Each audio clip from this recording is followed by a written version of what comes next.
فأعوذ بالله من الشیطان الرجیم بسم اللہ الرحمن الرحیم۔ سورہ آل عمران کی تلاوت شروع ہوئی تھی۔ اس آل عمران میں نام سے ہی آپ کو اندازہ ہو رہا ہوگا، عمران ایک نام آیا ہے۔ آل عمران کا مطلب عمران کی آل و اولاد۔ یہ عمران کون ہے؟ یہ حضرت عیسیٰ علیہ السلام کے نانا ہیں۔ حضرت عیسیٰ علیہ السلام کی والدہ حضرت مریم، حضرت مریم کے جو والد تھے ان کو عمران کہا ہے قرآن۔ عمران اور ان کی بیوی کا نام حنا۔ یہاں پر ایک بڑا عقیدہ بھی میں بتانے جا رہا ہوں، غور سے اس بات کو سنیں۔ یہ قرآن پاک کی پوری صحیح آیات بغیر میں اس میں کچھ مبالغہ کیے ہوئے من و عن آپ کے سامنے پیش کرتا ہوں۔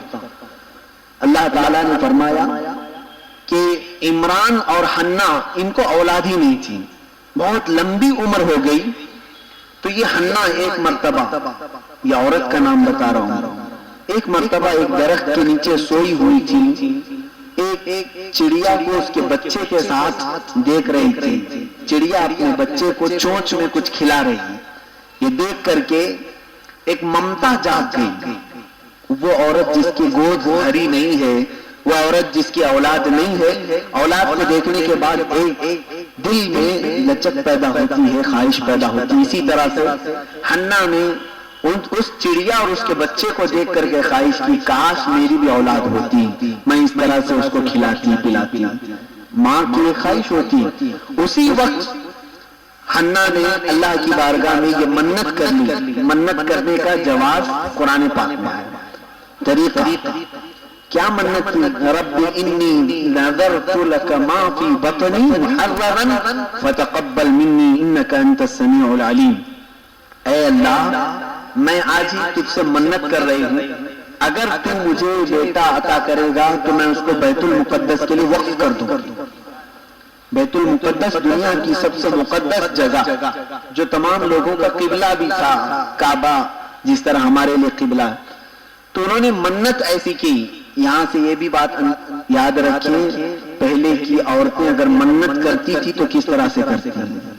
آج ہماری عورتیں یہ منت کرتی ہیں کہ اگر یہ ہو جائے تو وہاں جھاڑو چڑھاؤں گی، یہاں چادر چڑھاؤں گی، یہاں پھول چڑھاؤں گی، اگربتی چڑھاؤں گی، یا ناریل پھوڑوں گی۔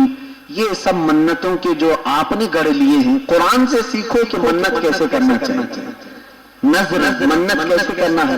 اگر آپ کو کوئی بہت سخت کام پیش آیا ہے اور ہونا ہے یا نہیں ہونا ہے آپ کو معلوم نہیں، رب قدیر سے منت کر لو کہ مولا اگر میرا یہ کام ہو گیا تو میں تیری رضا کے لیے 3 روزے رکھوں گا۔ یا یہ منت کر لو کہ اللہ میرا یہ کام ہو گیا، یا میں فلاں جگہ کامیاب ہو گیا، تیری رضا کے لیے میں مسجد میں آ کر 100 رکعت نماز پڑھوں گا۔ یہ ساری منتوں کے طریقے ہیں۔ آپ آسانی ڈھونڈتے ایک چادر اٹھا کر کے کسی بارگاہ میں ڈال دیں گے تو آزاد ہو جائیں گے۔ روزہ رکھنا، نماز پڑھنا، یہ شرعی طریقے سے منتیں ایسے ہوا کرتی تھی۔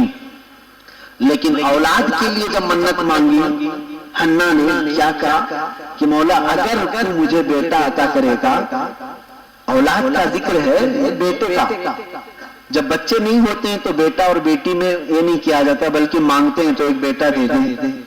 کہا اگر مجھے ایک بیٹا تو دے گا تو میں تیری بارگاہ میں اسے وقف کر دوں گا، تو اسے قبول کر لے۔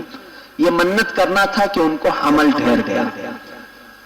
کتنے سال کے بعد؟ 80 سال کے بعد ان کی عمر، الگ الگ روایتیں، حمل ٹھہرا قرار پایا۔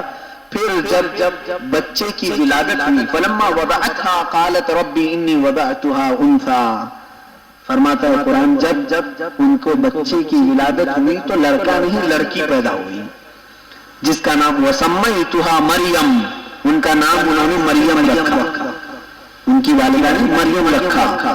لیکن ایسا نہیں ہے کہ رب قدیر سے منت کر لے ملنے کے بعد گل ہو گئے، ایسا نہیں ہے غائب ہو گئے، بلکہ حضرت مریم کو جب دودھ پلاتے اس کے بعد تھوڑے دنوں کے بعد وہ بیت المقدس میں لے کر کے آ گئی۔ بیت المقدس میں اس وقت ایک نبی ہیں حضرت زکریا علیہ السلام، وہ متولی تھے بیت المقدس کے، وہ متولی تھے اور پورے نظام کو وہی سنبھالتے تھے۔ اور اتفاق ایسا ہے کہ وہ حضرت مریم کے خالو بھی لگتے تھے، خالو بھی لگتے تھے، تو ان کے پاس حضرت مریم کی والدہ نے دے دیا یہ بچی آپ قبول کر لیں، میں اس کو بیت المقدس کے لیے وقف کر دوں۔ کیسی جان ہوگی، کیسی ہمت ہوگی، اتنے سالوں کے بعد ایک بچہ ملا ہے وہ بھی بیت المقدس میں وقف کر دوں۔ یہ اللہ کی رضا کے لیے مانگتے تھے تو قربان بھی کرتے تھے، اور رب قدیر اسی لیے عطا بھی فرماتا کہ یہ بولنے میں جھوٹے نہیں ہیں، اگر یہ کہے ہیں تو ضرور بیت المقدس کے لیے وقف بھی کریں گے۔ جیسے کہ حضرت ابراہیم علیہ السلام کے متعلق آپ سنتے ہیں، ان کو بھی 90 سال کی عمر کے بعد ایک بیٹے حضرت اسماعیل علیہ السلام پیدا ہوئے، لیکن مولا نے ان کی بھی قربانی کا حکم دیا، تم قربان کر دو۔ ایک ذرہ برابر بھی آپ جھجک نہیں محسوس کیے، سیدھے پکڑ کر کے لے گئے اور کاٹنے کے لیے تیار ہو گئے۔ یہ اللہ والوں کا شعار طریقہ ہوتا ہے۔ دے دیا حضرت زکریا کے ہاتھ میں۔ اب سنو آگے کیا ہوتا ہے جو مجھے عرض کرنا ہے۔ حضرت مریم کا ایک محراب الگ تھا، بیت المقدس میں ایک محراب میں ان کو رکھا جاتا تھا، اور حضرت زکریا علیہ السلام ان کی دیکھ بھال کرتے۔ لیکن ایسا تو نہیں ہے کہ ایک بچی کے پیچھے ہی ہمیشہ رہیں گے، ان کو اور بھی بہت سارے کام تھے، ادھر سے ادھر جب آتے تھے۔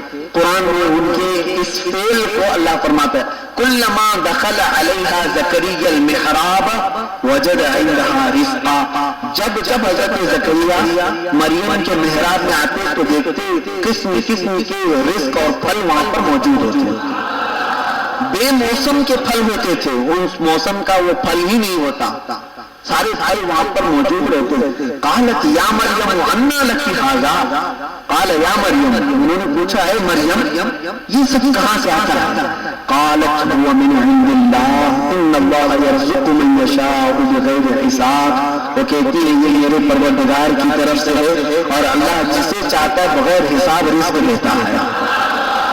بچپنے میں حضرت مریم نے یہ کہا تھا، یہ عقیدہ سیکھو، ایک بچی کو اللہ تعالیٰ اس کے محراب میں رزق پہنچا رہا ہے، اور اس بچی کا عقیدہ بھی تو دیکھو، کہہ رہی ہے کہ اللہ جسے چاہتا ہے بے حساب رزق دیتا ہے، بے حساب رزق دیتا ہے۔ حضرت مریم کے نہ ماں تھے نہ باپ تھے، وہ اکیلی تھی، ایسی پاک خاتون دنیا کی جو ہوش سنبھال کے ساتھ ہی مسجد میں رہی، یعنی ان کی آنکھیں مسجد میں کھلی اور مسجد ہی میں وہ مکمل زندگی گزارنی، ایسی عورتیں کوئی دنیا میں نہیں ملتی، نہایت ہی پاکیزہ خاتون۔ خیر اس کے بعد ہوا کیا، جب حضرت مریم کی یہ کرامت دیکھی، کرامت ہی ہوگی نا، نبی سے اگر کوئی کام ایسا ہوگا تو اس کو معجزہ کہتے ہیں، اور ولی سے کوئی کام ایسا صادر ہو تو اسے کیا کہتے ہیں؟ کرامت۔ حضرت مریم کی یہ کرامت، بغیر موسم کے پھل، ان کے لیے رزق، ساری چیزیں، تب نبی نے کیا کیا؟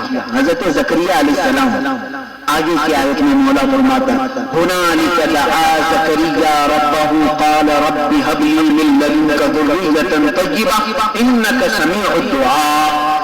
اسی جگہ پر آ کر کھڑے ہوتے ہیں، محراب میں جہاں حضرت مریم بیٹھی تھی، اسی محراب میں آ کر کھڑے ہوتے ہیں حضرت زکریا، اب پکارتے اے مولا تو مجھے جیسے مریم دیا ہے میرے لیے ایک بیٹا عطا فرما۔ حضرت زکریا کی بھی اولاد نہیں تھی، ان کی بھی اولاد نہیں تھی، اور ان کی بھی عمر بہت لمبی ہو چکی تھی، کافی لمبی ہو چکی تھی، ان کے بھی گھر میں اولاد نہیں تھی، اور دعا کہاں کی؟ ہنالک دعا زکریا ربہ، مولا فرماتا وہیں پر اسی محراب میں کھڑے ہو کر کے حضرت زکریا علیہ السلام نے دعا کیا، مولا مجھے بھی ایک بیٹا عطا فرما۔ اور مولا فرماتا ہے فنادته الملائکۃ وهو قائم يصلي في المحراب ان اللہ یبشرک بیحییٰ، اللہ فرماتا ہے فرشتوں نے پکار کر کے کہا زکریا تمہیں مبارک ہو، ان قریب تمہیں یحییٰ علیہ السلام کی شکل میں بیٹا عطا کیا جائے گا۔ بیٹا بھی دیا گیا، اور وہ بھی نبی، حضرت زکریا علیہ السلام کے بیٹے حضرت یحییٰ علیہ السلام بیٹا دیا گیا۔ میں یہاں پوچھنا چاہتا ہوں، حضرت زکریا علیہ السلام پورے مسجد بیت المقدس کے متولی تھے، امام تھے، وہ اپنے محراب میں جا کر کے دعا کر لیتے، کسی اور جگہ بیٹھ کر کے دعا کر لیتے، حضرت مریم کا ہی محراب کیوں ملا؟ اس لیے کہ قرآن یہ دلیل دیتا ہے اللہ والے جہاں بیٹھتے ہیں اس جگہ دعائیں وہیں ہوا کرتی ہیں، اللہ اللہ والے جہاں ہوتے ہیں اس جگہ کھڑے ہونے کا مطلب ہی کیا ہے؟ حضرت زکریا برسوں سے دعا کر رہے تھے، برسوں سے عبادت کر رہے تھے. حضرت مریم کے محراب میں آ کر دعا کرنے کا مطلب صرف یہ ہے کہ اللہ کے نیک بندے جس جگہ بیٹھ جاتے ہیں وہ جگہ بھی مقدس ہوتی ہے اور وہاں دعائیں قبول ہوا کرتی ہیں. اب آپ کو سمجھ میں آ گیا ہوگا اللہ کے ولیوں کی بارگاہ میں ہم جا کر کے دعائیں کیوں کرتے ہیں. فقط اس لیے اللہ والے وہاں آرام فرما ہے، فقط ان کی نسبت کی برکت کی وجہ سے اللہ ہماری دعائیں قبول کرتا. یہ قرآن کے ثابت ہے، قرآن کا عقیدہ ہے. بہرحال